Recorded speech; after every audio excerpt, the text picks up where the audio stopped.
Farm for Profit Podcast. Take a listen, have a blast. Farm for Profit Podcast. Learn about farming while having a laugh.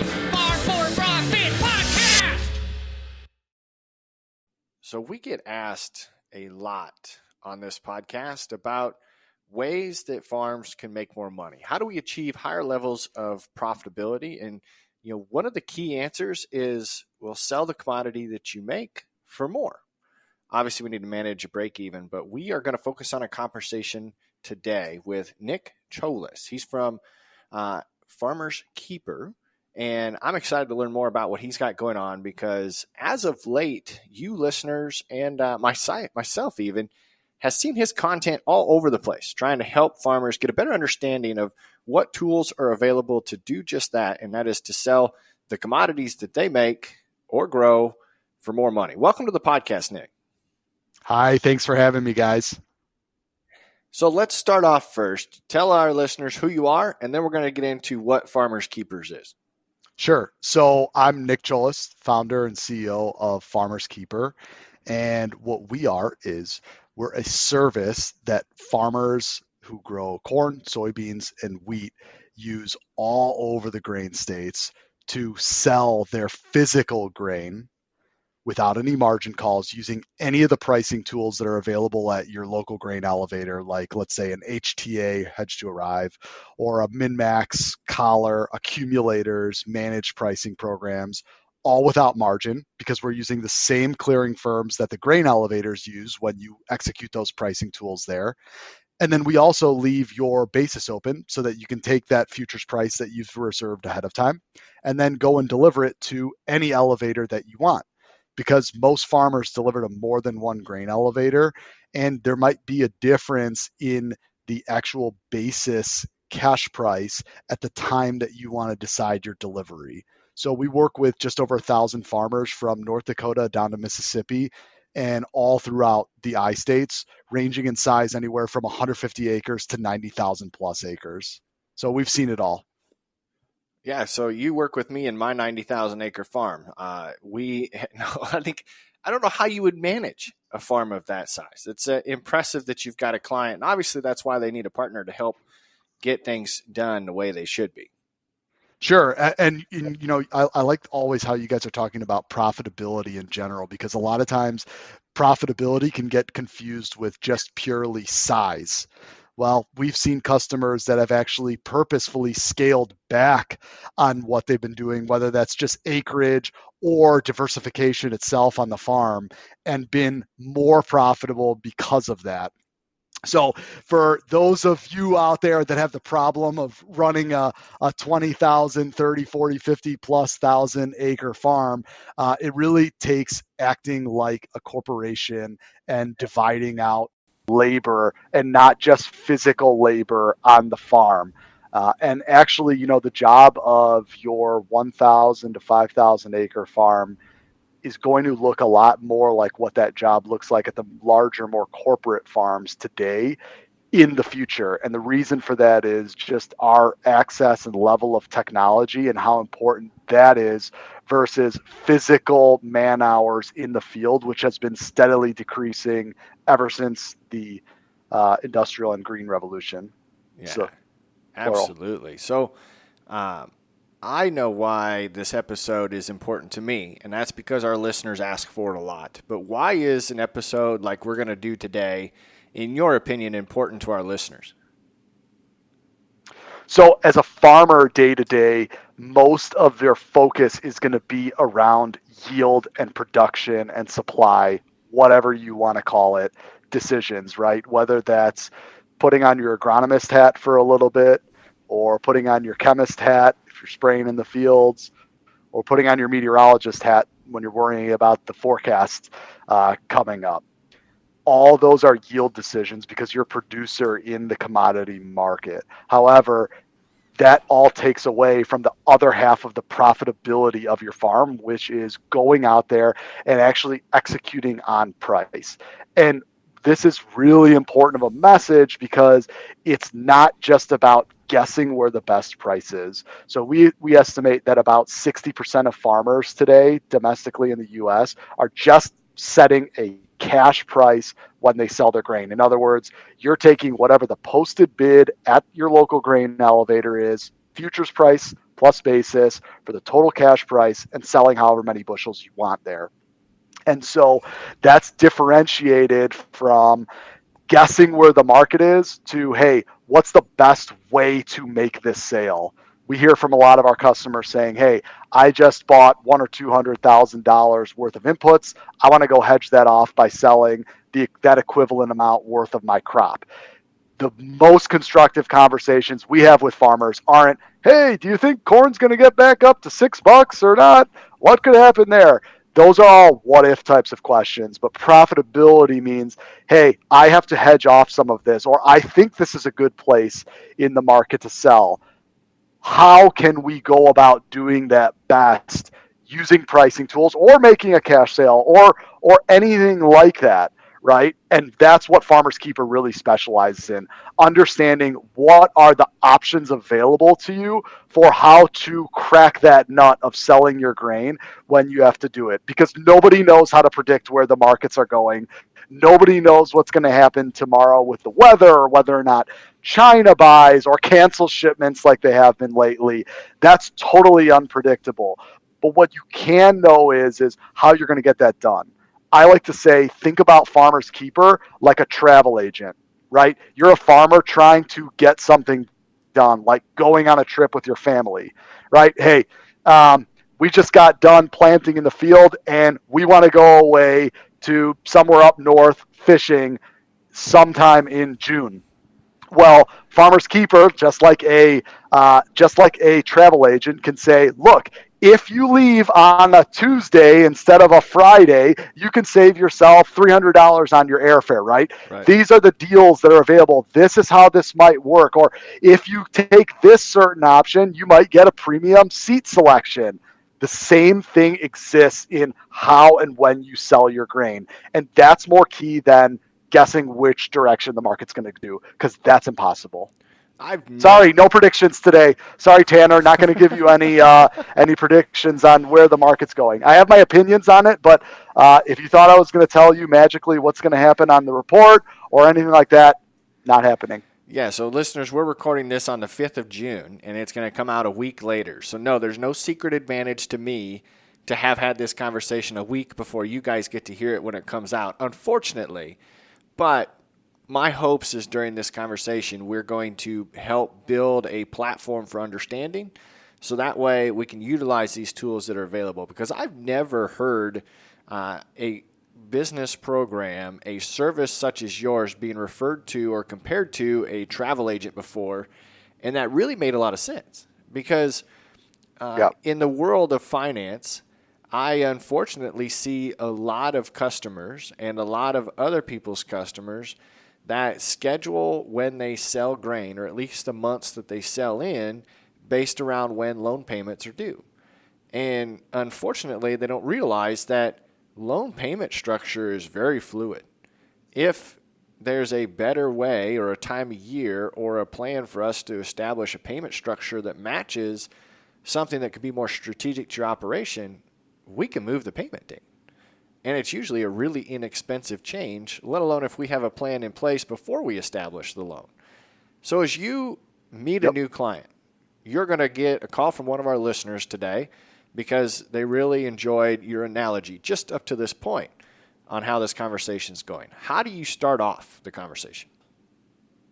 Right. So first of all, the majority of our new customers already come from just being out there in the media or referrals from farmers who already sell grain through us. So typically in that conversation, when we talk to a new producer, they want to jump to, hey, how can I go get market premium on my futures above things? Or, hey, can we look at the average cash basis in my area because I delivered all these different elevators? What should I do? Right? And we always like to say, hold on, let's take a step back and understand what your farm looks like on paper and what your particular risk tolerance looks like with other things that have nothing to do with where the market is or where it's going, because that's the lens that we can use to see how and what makes sense for when and how to make those sales. So for instance, we start off with basics with people asking, hey, what, what crops do you grow? What does your acreage look like this year? What's your APH or average price production, right? That you've got on your insurance looking back 5 or 10 years. Talking about, hey, how are you selling your grain today? What percent sold are you? How many bushels of grain storage do you have on the farm? Are you using the futures and options market today? What percent of your ground do you own? All those questions help you really formulate a better answer than what you get if you just look at, a newsletter out there that's got some sell signals in it, right? That's just blank advice of when they think the market is hot or not. And those are great resources to use, but that's not personalized to you talking about how and when should I sell my grain and get this done. It's mostly focusing on how and when will the market be high or not. And that, again, is impossible. So if we understand those numbers of you on paper, then we can start to say, hey, what's the best way to get these sales done? I like that. I like that approach because then you can take a whole targeted approach as to what time of year do they need cash flow. Are they utilizing an operating loan that is going to hit a renewal cycle? Are we funding our entire operation in cash? Because we've got many listeners that do that, which really makes timing of sales important as far as that goes. When you look at across your customer base, what percentage were using futures and options before signing up with you?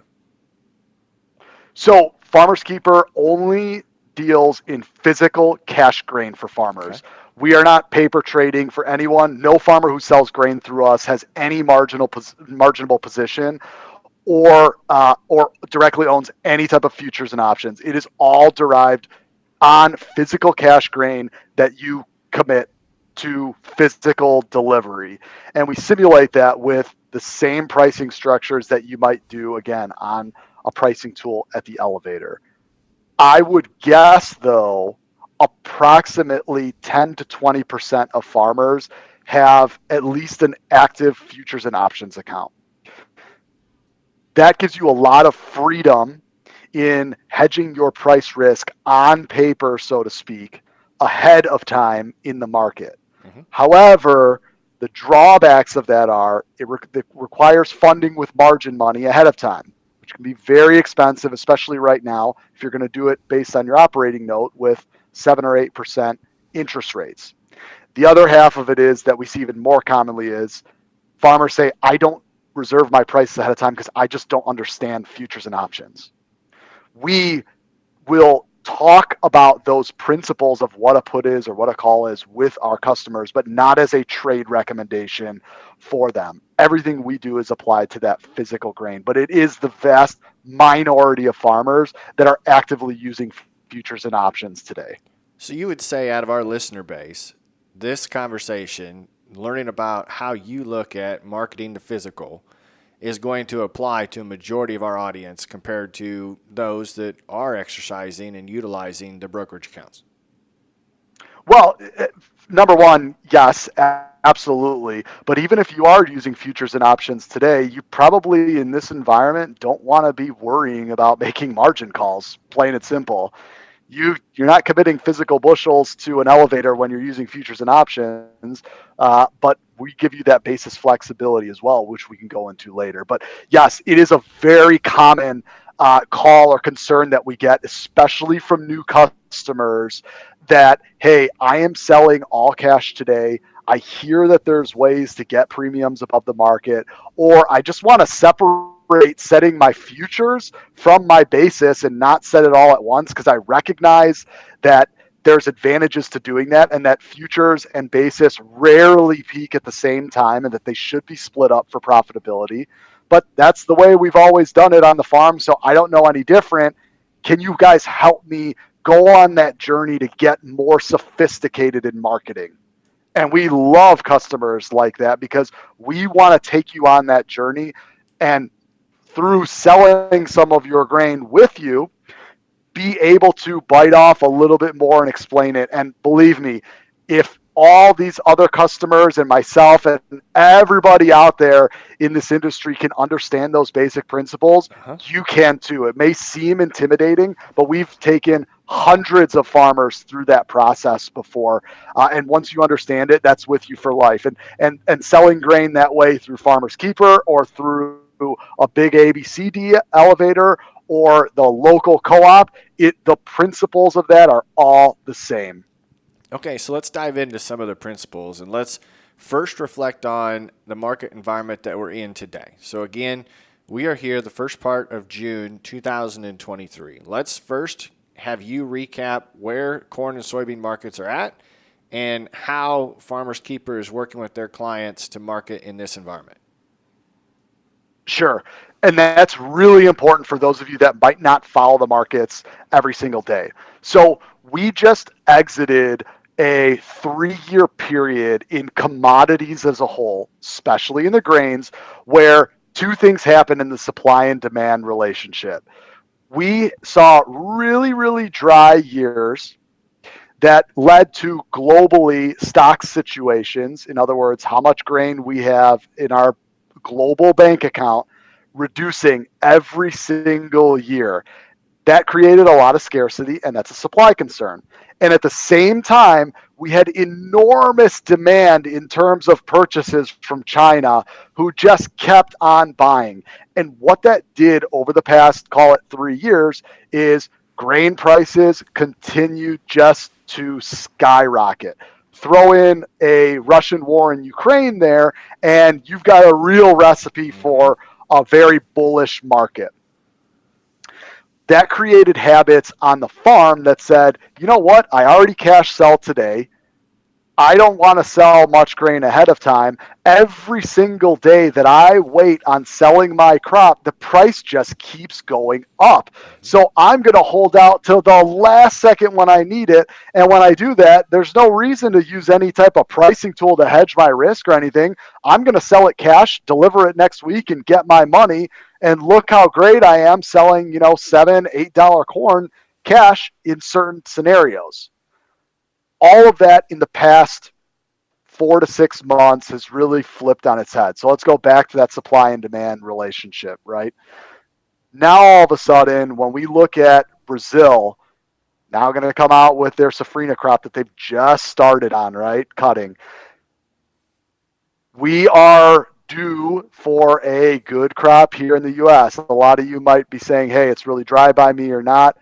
The crop went in pretty well. It's still early to say whether or not what's going to happen, but we've got the USDA coming out with a high yield number that there's a good chance, I think, that we're going to hit.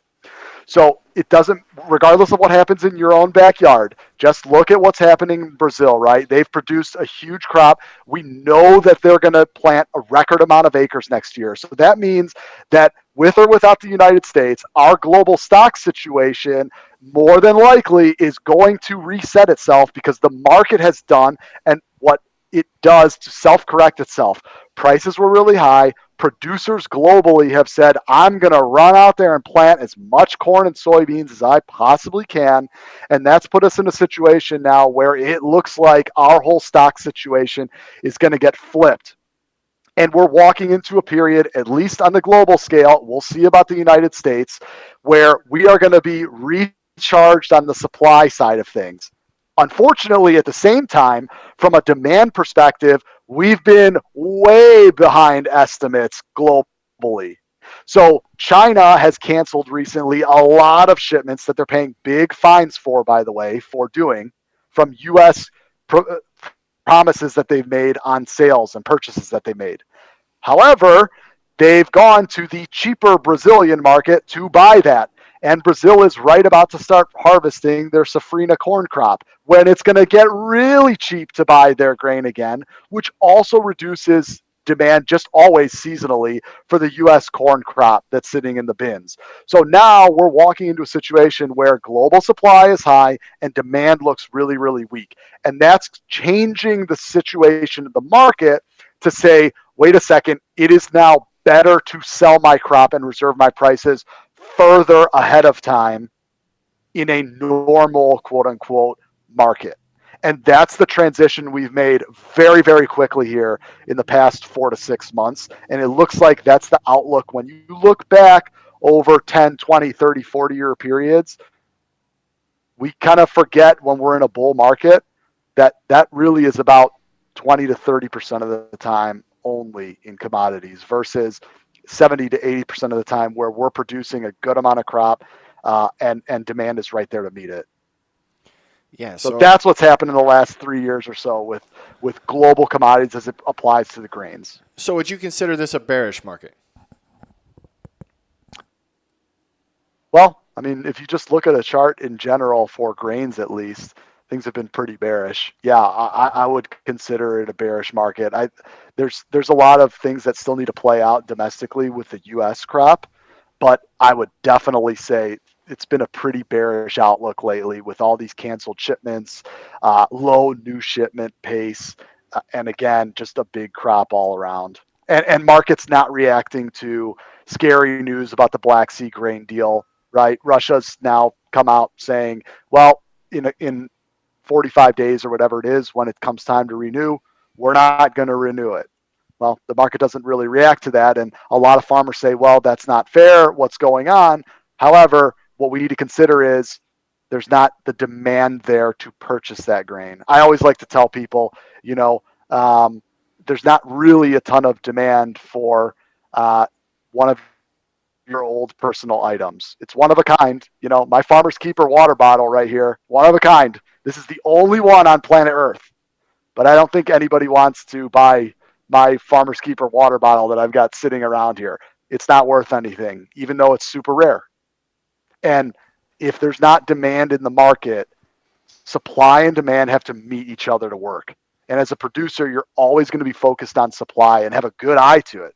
And that's great. And that's really important. And I know it's not what a lot of you want to hear, but I want to tell you guys what is good for you from a profitability perspective, because we care about you guys. Your livelihood is my livelihood too.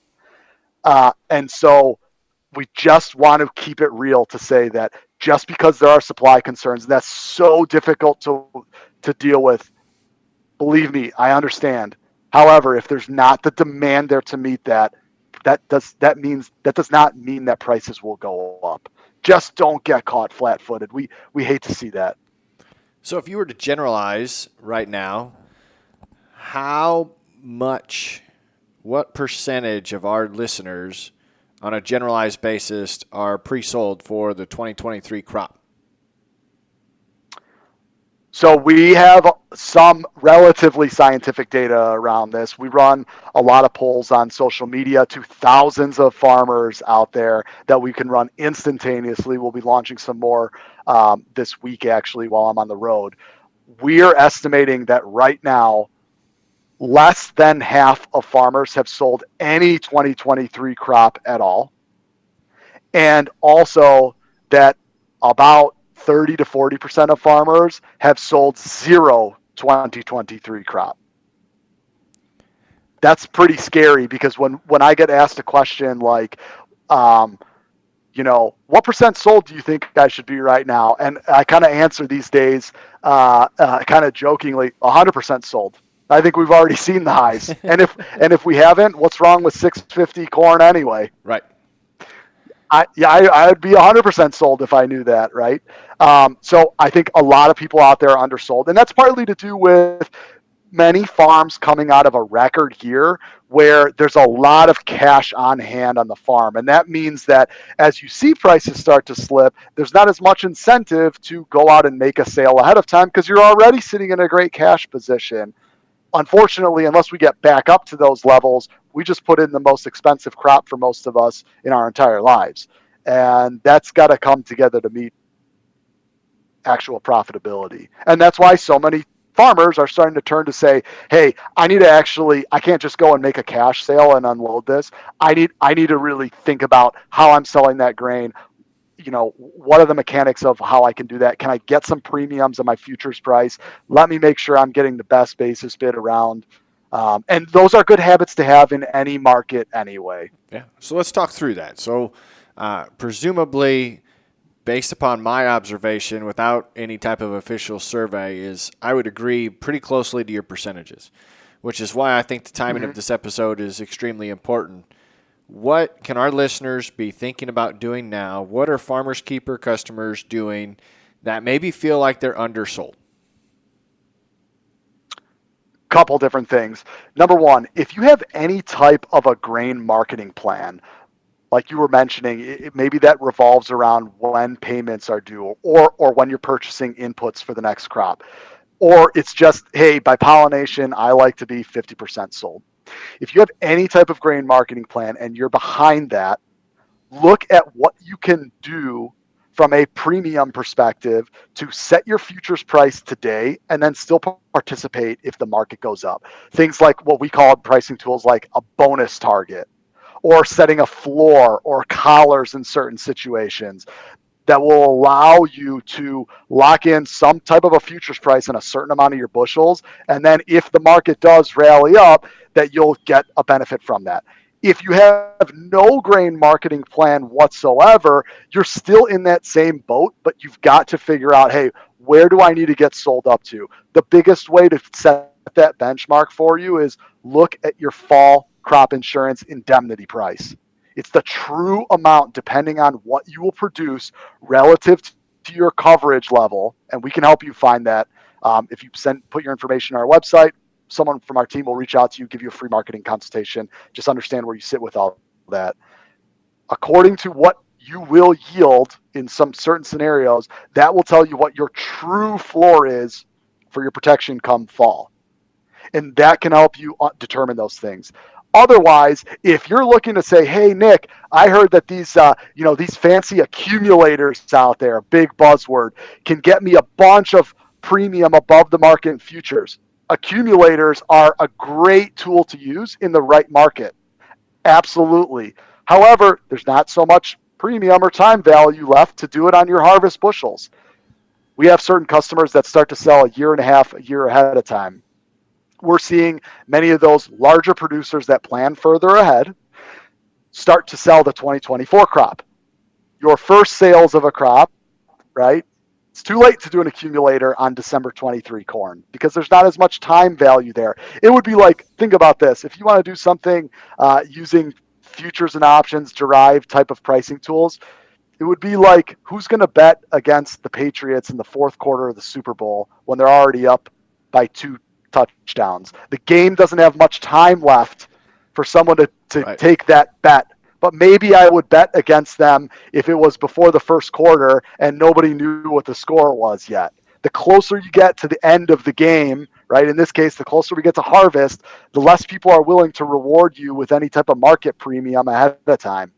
So that kind of has to go on to the next crop, right? Yeah, and that's a bonus, is that for most of us, we will have more than one crop. We get to produce again next year. Obviously, like I said, there's a lot of cash still in the market right now, which has maybe made some of our listeners complacent or not driven that immediacy into making a sale. But you mentioned a couple of products that you use. So you talked about a bonus target and you talked about a collar. Yep. And I don't fully understand either one of those, and I probably have some listeners that are in the same boat as me. So we'll elaborate on how those work. Sure. So first of all, any of those resources, if you hear anything like an accumulator or anything like that, if you just go on to either Google it or go directly to our YouTube page or on our website, farmerskeeper.org, we have plenty of resources out there that explain step by step what would happen in all these different market situations with all these grain pricing tools. So if you hear me talk about any other pricing tool out there and you don't just want to call us and talk to us, or you don't sell grain through us and have a dedicated account manager on my team, you can go find that stuff all online. Unfortunately, there's not too many resources out there explaining this stuff to farmers. I don't know why that is, but we do that stuff on social media. So it's out there in the future if you need it elsewhere. However, let's talk about what a collar is. So a collar is also sometimes known as a min-max. But what a collar does is it allows you to set a very cheap floor under your crop. In other words, a price that you will not sell below. And in exchange for doing that costless, without having to take pennies out of your pocket and pay for a floor, like you would if you were just using futures and options, we finance that by giving you a cap, which is a maximum price that you can sell your grain at. So if you did a collar today for December corn, let's say, what it'll do is, if December corn is sitting at $5.50, maybe you can get a collar that says, no matter what the ending price is in December, you will not sell corn below $5.40. That would be your floor.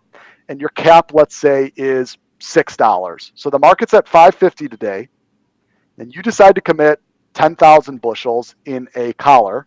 You have a $5.40 floor. That's 10 cents below the market. And you can participate up to $6 net to you. No extra fees out of that, right? So if we get to the end of the December contract in November and the futures price on the board, December corn, is $5.39, you will receive $5.40 for your futures.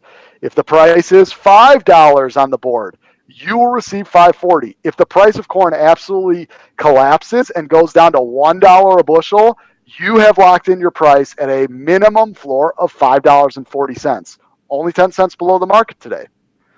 The other side of it, let's say the market goes up and ends at $6.10 at the end of that contract. You will have sold all of your bushels at $6, which is your cap. So that's what you're giving up in order to finance a really cheap floor below market prices today. That's a collar. It's a good situation to put in when you think that we're at the highs of markets, but you don't want to spend 40 or 50 cents on a floor, effectively putting you 40 or 50 cents down. Because if you spent 40 cents of protection, for instance, to use easy numbers, if you spent 50 cents on a floor of protection and the market's at $5.50, so you got corn in your pocket that's worth $5.50, you're peeling off 50 cents from that to secure yourself a floor. So you just paid 50 cents. Now all you have left in your pocket is $5. Yep. The least you can sell your grain for is $5. But if the market goes to $10, you'll get $10 minus that 50 cents for $9.50. However, you're putting up more risk. It's all about how much risk versus reward are you looking to put up. And those are some of the decisions we help guide you through, because a lot of times our customers, again, are coming to us asking, hey, I want to get X amount of grain sold. How should I do this? Something else we haven't talked about is if you are sitting in that camp, it's probably 60 to 70% of you out there that you're mostly making cash sales. The market was going really well for you, and now things are looking pretty bearish, and prices have fallen $1.50 in corn, and you're not really sure if you're even profitable at these levels. Well, one thing we recommend is, hey, we're happy to show you how to work accumulators or collars, min-maxes, anything like that, a bonus target. But one thing we usually recommend to someone like that, if we see that type of profile, regardless on how big your farm is, we say, put some bushels in a managed pricing program. That's a very common recommendation we make, because a managed pricing program is where you decide how many of your bushels you want us and our clearing firm partners to price the futures on for you in a big pool of bushels that farmers from all over the country are putting in bushels, right? So we manage tens of millions of bushels that way, and it's like a big mutual fund or a 401k.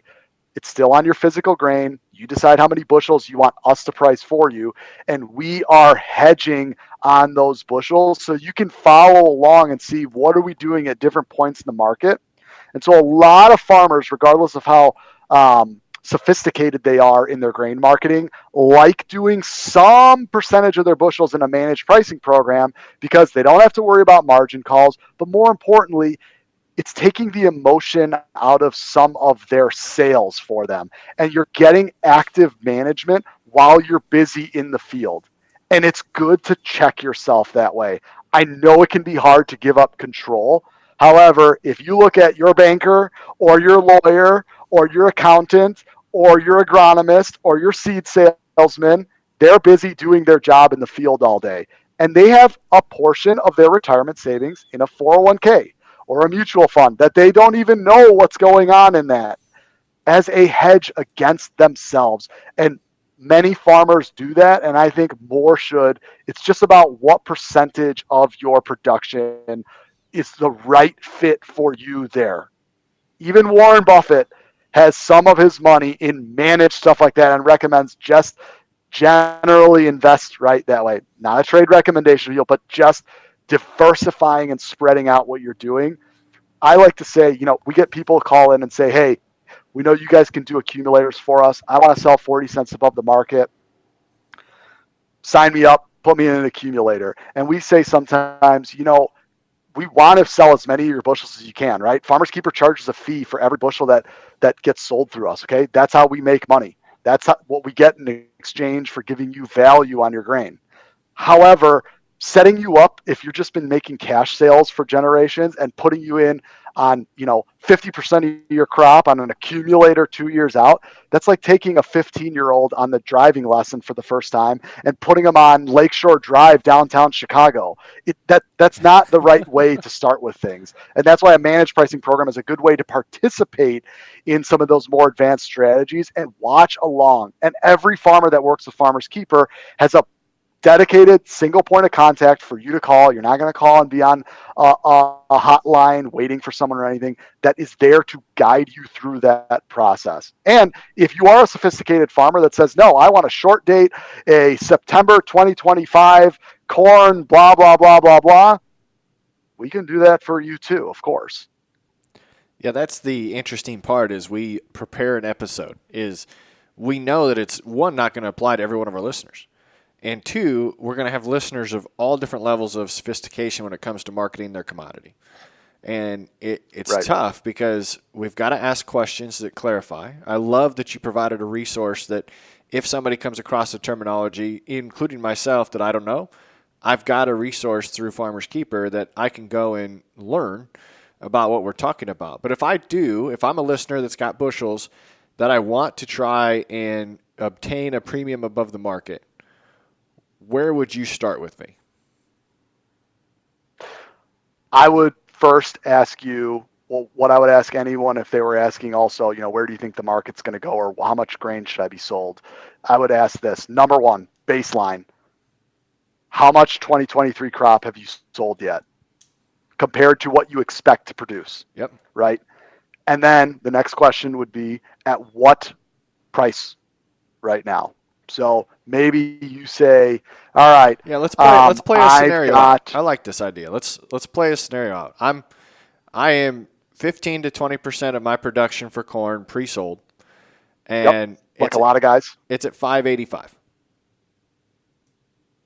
Great. And we're just talking on futures there, assume, right? Because Correct. a lot of you are going to say, $6 corn, I can get $6 at the elevator right now.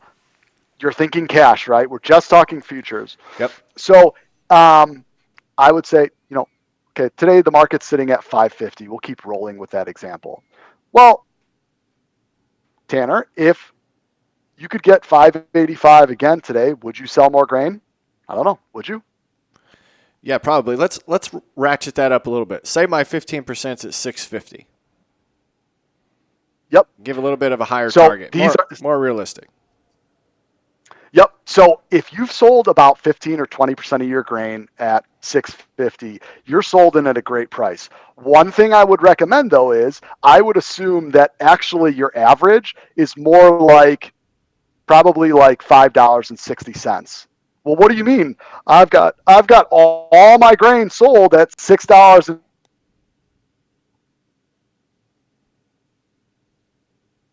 Today actually closed at, what? If we just assume 550? So that, to me, in a hedging account, in an overall portfolio of where you're sold, you actually have, let's say you produce 100,000 bushels of corn and you're going to produce that 100,000. Yep. You have 20,000 sold at 650, and you have to assume that you have 80,000 bushels at the market right now at $5.50. You are not averaged at 650. Yep. However, having said that, any successive sale that you make, assuming it's just at that 550, you will be pulling down your average, right? Correct. So if you are looking to get a premium level that's at $6.50, that's not available in the market right now. You're not. There's no magic selling a call or selling a put or anything that's going to get you that high on your crop. Yes. So it's all about, hey, what do we need to do right now to protect where price is and participate in the upside? And maybe we look at something like a bonus target or an accumulator on some old crop. That's getting pretty technical. Yep. No, that's good to know. Last year we had the situations, hey, the market keeps going up and I'm sold 20% at, $6 and the market's at $7. What would I say to that? Are you crazy? Sell some. And what do we usually hear back to that? No, it's going to 750. Okay, cool. Yeah. So how does that work with the farmers that you work with? Because you mentioned early on how you would approach a new client if they've got an existing marketing plan and compared to where they wanted to be sold at this time versus where they actually are, or those that don't have a marketing plan need to start figuring a couple of things out. How do you monitor the clients that you have along their marketing plan process? As far as that schedule goes, is that something that you're actively helping them work towards, or is that still something our listeners are on their own with? In many cases, yes, we are helping our customers with that. That's more on the consulting side of things where we're coming in and managing the books for them from that perspective, even if it's just a sale that they make directly to the elevator, right? Hey, I don't want to be in the office all day. I want to be able to call someone or get an email from you and understand, where am I at? I want to make $100 an acre. Can I do that right now? How do we go about making that sale? All those types of things. But unfortunately, the majority of producers that we see don't necessarily have that accessible right away all the time, right? On a computer, Right. on a spreadsheet, not on a piece of paper somewhere in the office. That kind of counts halfway, but on a computer. And we understand, hey, I'm sitting in a cushy office right now. I have nothing to complain about working all day long. We know it's really hard to be out there and you've got to worry about the crop, but there's plenty of people out there that you can quote unquote farm that out to take on that responsibility for you and actually get things done and stay organized every step along the way. You triggered. I wanted a Farmer's Keeper vest. I didn't make my own vest. I went and bought a Carhartt vest, right, and had somebody embroider it. I could have made my own vest myself. I didn't have to pay $60 for this vest plus embroidery. I don't have time to make my own vest. And I think what makes the spirit of the American farmer especially so great of ingenuity and rolling up your sleeves and getting the job done no matter what, if we take that too far sometimes and we don't divide and conquer, that can be self-defeating. So we know it's hard during harvest on a rainy day you're exhausted and then now get back into the office because there's nobody else in the operation to help with that. Get back in the office and organize the scale tickets, get all the paperwork in order, get all your settlements in order. But there are people out there that aren't family members necessarily that can just help with that. And we're always happy to help with those things because that's where you can really understand true profitability. I love where your conversation has come from, and it sparked two questions that come about. So we've got great listeners that are working really hard on making sure they're running their farm more like a business. They're trying to be as efficient with the resources that they have. How do you go about evaluating a past year's marketing? How do you know if 2022 I was a successful crop marketer? How do you do that? You want to know the first? Go ahead. Real simple question. Real simple. How do I evaluate the previous crop? Whether or not you actually have it written down on an Excel spreadsheet in a computer. And I know I kind of sound harsh there, but the number one way I'm going to evaluate you on last year is every single sale written down. I don't care what the number is. First and foremost, Are you viewing it that way, or is it just in your head? Number one, I don't care whether you sold all your grain at $8. That's awesome. Is it written down and on a computer somewhere?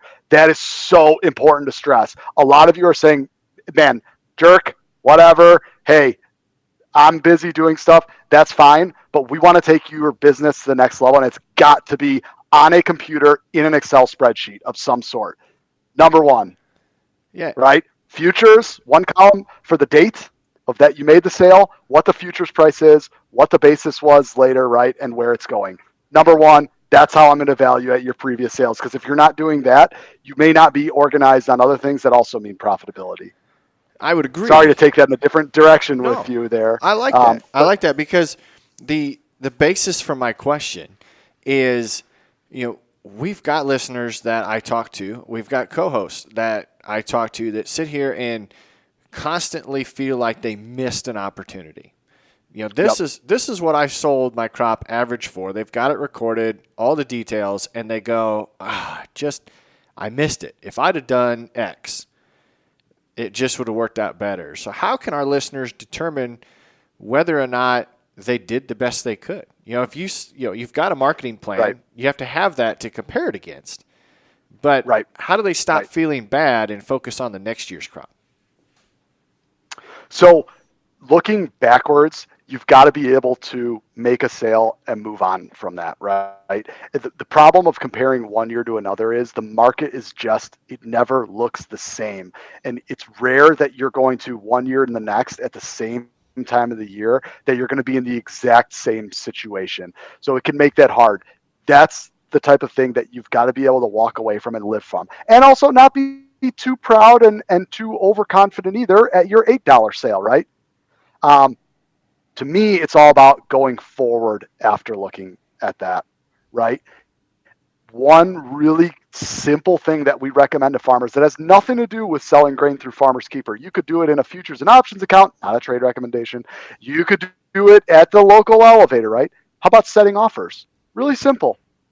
Setting an offer, what that means is you call up the elevator or whoever your price taker is and say, hey, I have a price target in the market of, if the market's at $5.50 today, I would like to sell another 20% of my crop if the price goes up to $5.65. And that way, if you have a price offer there, it's going to automatically trigger without emotion, no matter what. You could be asleep and the overnight trades to 565, boom, you'll get sold. Because you could be out in the field, you could be broken down, anything like that. And if the market hits that level and you want to sell 20% of your crop at $5.65, it will trigger that. If it's a good sale when you decided that in your marketing plan, when you were, over the kitchen table thinking about it or talking to your banker or whoever helps you with marketing or anything like that, then it's a good decision then. Because too often when you feel like you missed out on something, typically that situation looks like this. Hey, I want to sell grain if we get up to 565. Why don't you call me if we get to that level? Then we give you a call. Hey, the market's at 566 right now. You want to do it? You know what? Let's wait another couple days. How many of you has that ever happened to, right? Let's all think about it. It happens to all of us, and we feel that miss out, right? You know what? I didn't realize, we talked about that last week. I didn't think we were going to blow through that price level so quickly. I bet the price is going to keep going up. The most boring piece of advice, but the best piece of tidbit I can give anybody is reward the market. The most exciting sale you can make is not $8 corn.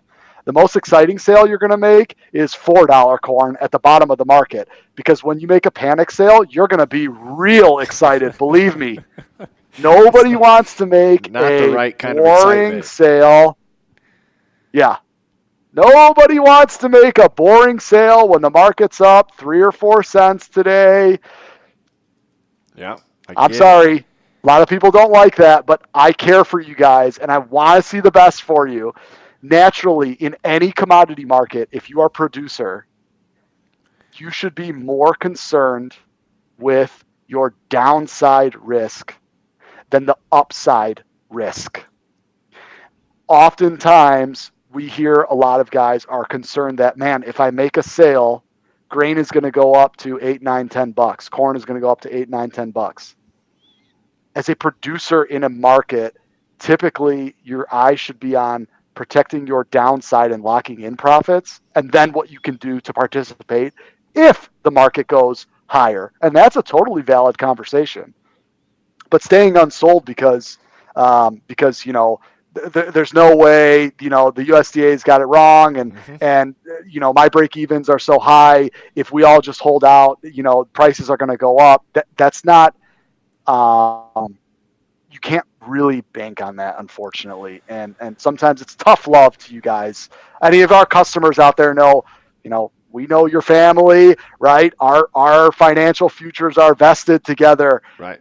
I care about you guys, and we want you to make good, sensible decisions, and we want to help with that.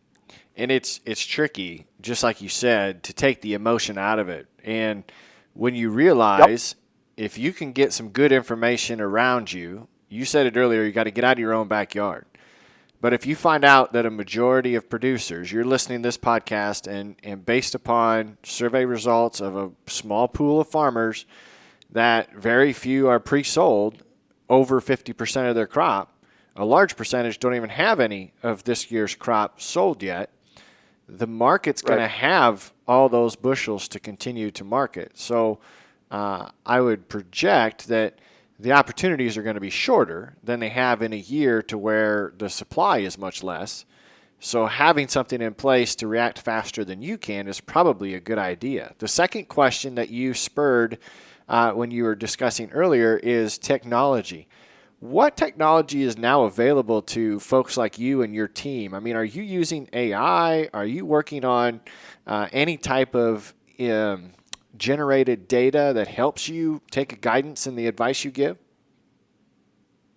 Right. So AI is the big topic today. I think it's going to be most applicable, especially in the machinery and input side of things to look through the data. The way Farmers Keeper is using AI today is we're specifically using ChatGPT and taking our blank numbers and information on there and plugging it through to see not where the market's going, but who, based on their sold percentages, would be the best fit at what certain premium levels. So AI is simply helping us look through the data a lot faster and more accurately than we might not understand, and look for patterns in terms of production of our customers, what percent they're sold at, to see where those patterns are. That's helped us with determining a bunch of different levels on accumulators, things like that. And then we're also using it today, probably more predictably from a profitability perspective, on cash basis levels.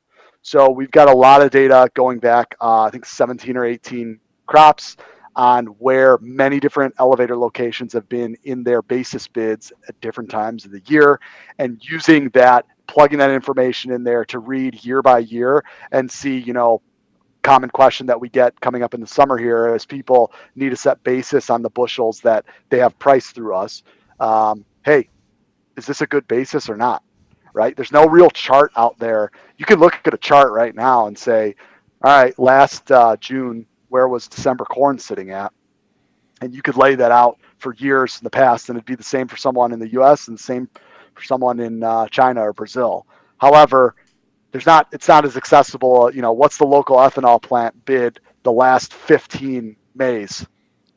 Right. And we have access to a lot of that information, and our customers that are coming in and searching basis bids with us on bushels they want to sell through us or have sold through us, or bushels that they're going to sell on their own and they just want help searching basis.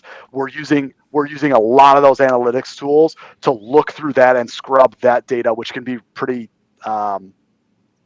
cumbersome otherwise, to say, hey, it looks like overall this is a pretty strong basis for this time of the year. Yeah, and I like that there's ways that AI can be utilized across a lot of different industries. And you commonly hear, just like you said, it's just another tool in the toolbox. It's a way to gain insights to perform your own opinion, your own observation, or maybe help solidify one that you might have already had going into the event. But as we get ready to wrap up the conversation, I want to talk the psychological barrier. We've talked and said 3 or 4 different times that you got to take the emotion out of it. What's your best advice to our listeners as to how they do that? I would say you need to have a marketing plan set ahead of ever planting or making, purchasing decisions for the crop coming ahead of you. You might not stick to it. Things are going to change. It doesn't mean you say, I'm going to sell X amount when the price gets to Y, right? But if you have a profitability plan that marketing is a portion of, written out ahead of time, that would mean like now for the 2024 crop. If you have that, you are setting yourself up to succeed.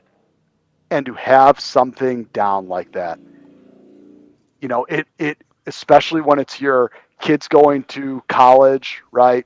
Or going to the lake or not, feeding your family, that is an enormous weight on your shoulders. Strategizing ahead of time, your banker, your lawyer, a marketing professional out there is there to help you with those things. And you're not alone with it, because that's the most unpredictable side of what the job is. If you have something written down that you can look and track your progress on and hold yourself to, you're going to be able to make more sober decisions behind what goes on. And that also means making the sale when it's tough. Yeah, so what goes into the marketing plan? Because we've heard a lot of different examples, and it has to be more than, I want to sell more than 20% of my crop above $5. I want to sell an additional 20% above $5.25. It's not just percentages and amounts, correct? That's right. So again, that process that we use talking to farmers for the first time and ongoing, right? Understanding what's your risk tolerance, what does your farm look like on paper? If you understand those things, then you're able to put that together and say, hey, typically by this time of the year, I want to be X% sold. Notice when you lock yourself in, and not necessarily lock yourself in, but when you write out for yourself to say, I want to be 50% sold by pollination, you're not allowing yourself to be swayed by what's going on in the market. If you're a producer in the northern plains, it may be more difficult for you ahead of time to go and hedge corn and soybeans, because you may be planting canola, wheat, right? Oats, edible beans. We got plenty of customers like that. You legitimately may not know what you're going to plant until mid-May in some cases.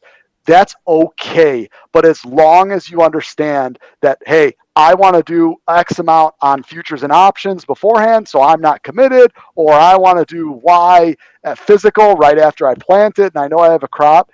Those are the types of things to know. A very common strategy we see out there, especially in the I-states. Farmers take their soybeans and those go to town no matter what at harvest. It's great cash flow, easy to pay a bunch of bills with that, and corn is king. Everybody just wants to worry about marketing corn anyway, right? How are you going to get yourself to break an even level? How am I going to get myself to repay myself on what I spent on this crop? And then how can I play with house money beyond that? I like the way you just laid that out. If you see $6 corn and you can lock in profit or $14 beans, and you can get much closer. Every sale you make is one step closer to covering the cost of putting in that crop. The earlier you can get to that level, the more profitable you can be. Big producers out there, the ones running all the X9s in town with big shiny bins, they don't know what's going to happen with the futures market anyway. Believe me, nobody does. They're really good at growing a big crop. Yield is a bigger determinant of profitability than price is.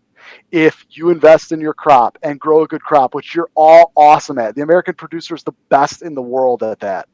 If you focus on doing a great job of that and then making profitable sales where they are and staying sober with them, you will continue doing well. And that's what's really important. But you can't count on it being, hey, when's corn going to get back up to $7? Because it's unfortunately not guaranteed. Yes, there are things you can do like accumulators or bonus targets to receive premium above the market, not without risk, by the way, double ups and all these things. But if you focus on normal fundamentals of where's my profitability and understand what are my costs and they're written down and have a good relationship with your banker, then you're going to be able to make more sober sales when you get to those points. I like that. So now as we sit here at the end of this conversation, I've got some summary points that I want to share, but I want to kind of give you the floor here to kind of do a wrap-up statement. What are you hoping the listener takes out of this conversation after everything that we've said over the last hour? Sure. I think being a farmer is a really tough and hands-on job that requires so much attention to all the factors that affect yield and what you're going to ultimately produce. And unfortunately, all of those things take away from sitting there and making profitable decisions on when and how you're going to sell your grain. You are not alone if you're someone that is only cash selling, and also you don't know where the market's going to go. The guys that are pricing futures and options and hedging and have 6 screens in front of them in the office and the shop, they don't necessarily know where things are going to go either. But at the end of the day, if you understand your cost of production well, and you invest in your crop to yield as much as you possibly can with what you've got, and you try to lock in your profits when you have them and do things to participate if the prices go up, you're going to set yourself up and your family and generations of your family to have a great lifestyle that is what you love, that farmers exude, which is why I love working with farmers. So there are people out there to help you with those things that aren't just trying to guess where the market's going to go or what price it's going to hit tomorrow or if the chart does this and that. You're running a business at the end of the day, and you produce a commodity. That is so important to view it that way sometimes and have an understanding of how you're going to execute around it. And it can be done. I love that. I appreciate you taking the time to hang out with us. So I'm going to summarize, and then I'll have you give a connection link or how they can reach out to you and Farmers Keeper. But also be thinking about what you would tell yourself back at age 18. If you could go back and have a conversation or give yourself a piece of advice back then, be thinking about that answer. So what I came out of today is, first of all, I loved your analogy about the travel agent. Whether it's Nick at Farmers Keeper or it's somebody else within your area that you've worked with, think about it as a way to ask for expectations and receive input to hopefully better your experience, whether that's through saving you money or increasing your experience. That was a really great analogy to use. Biggest thing is take emotion out of this and let's put a plan together. Let's focus on putting a marketing plan that understands the full aspect of our operation, what the profitability and break-even needs are, as well as what your cash flow needs are. It's tough to give up control, but possibly by diversifying your marketing plan, you can give up control on a portion of it. Nick talked about some of his managed funds that maybe you don't put all your crop in there and you cut loose 10, 20, 15, 30, whatever comfortable level, a percentage of your crop to allow you to kind of divide and conquer the whole marketing side. He hit on it a lot. Nick hit on it a lot that we focus a lot of our energy into growing the commodity. We didn't even talk livestock today, but so much of this is in the same realm of we focus so much energy and effort on making our commodity the best that it can be, that it's okay to have a team member to put things in place. If you're concerned about not being able to keep your finger on where things are going, maybe look at setting some offers. Start planning now for the next crop, because some of the most successful people we've had on the podcast, I'm sure some of the most successful that Nick works with, are not only marketing 23's crop. They're looking out into the future to make sure that a part of their plan, everything that fits. Lastly, get out of your own backyard. It's hard. we were dry, and then we got wet. Some planting was delayed here in central Iowa, and then we got dry again. And guess what? We finally got some rain last week. But that's not everywhere. It's hard to find validity in headlines, but the best that you can is build up a network. Try and get as much accurate information as you can get to where your connections come. It sounds like, Nick, between the time that we recorded this on the 5th and when it comes out on the 12th, is going to be doing just that, out traveling and about, trying to get some of the best information, having his boots on the ground. But ultimately, the biggest thing that I can put forth to our listeners is reach out and find another member of your advisory team. Whether it's Nick, whether it's a broker that you're aware of, whether it's somebody where you sell your crop and a grain buyer, use them as another tool to help you make your own better decisions. So, Nick, if somebody wants to reach out to you, how do they do that?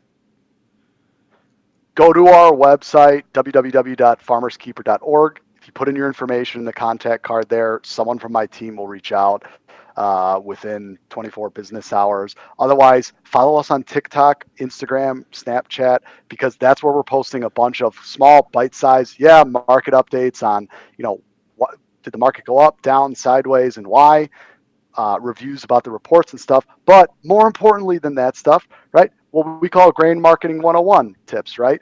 Hey, here's what cost of carry means. Hey, here's what a direct ship bid is. Hey, here's how to find what the best basis bid in your area is. Here's how to calculate what your trucking costs are. All of those types of things, and you'll see tons of content out there on social media. I love that. And like I said, what would you go back and tell yourself at age 18? This is a great question because actually we get a lot of young farmers who are either going away to school for a few years or are going to start full-time working on the farm right after graduating high school that reach out and say, hey, I'm following you guys. I want to get some advice from you. I'm not really farming yet. I don't have a crop to sell. But I would tell this to any 18-year-old. Your late teen and 20s are a great time to get out there and just be a sponge and absorb and learn and ask as many questions as you possibly can. You've got the energy, you've got the time, you probably have less family commitments, not everybody, but you can really throw yourself into having fun on the side too, just like I did in my 20s, maybe a little too much sometimes, but also really immersing yourself into learning your craft and understanding, hey, who do I want to be, not what do I want to be? And determine who you are. Look at people more successful and further along, more experienced than yourself, and say, man, I'd really like to look like that guy or gal one day. And if you can see who that looks like, that's more important than what it is. That's going to give you an idea of what am I striving for and what do I want my life to look like. Even for a farmer out there trying to get away from backyarditis or anything, I would recommend, if you reach out to us, we've got farmers from North Dakota, that live 4 miles from the border of Canada, all the way to Natchez, Mississippi. Shout out to Get On Farms down there, right? Who are down by the Gulf of Mexico.